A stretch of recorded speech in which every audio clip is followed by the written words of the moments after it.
Sexto domingo da Páscoa, nós estamos nos aproximando da Ascensão do Senhor e também da festa de Pentecostes.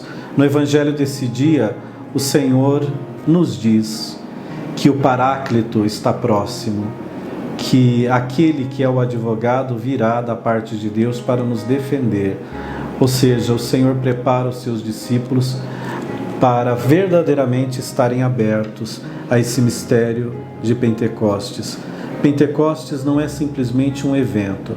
Pentecostes significa a explosão da igreja, a igreja que renasce com toda a força e se expande por todo o mundo. Pentecostes, meus irmãos e minhas irmãs, é o medo afugentado e a força de Deus em nós nos levando para frente.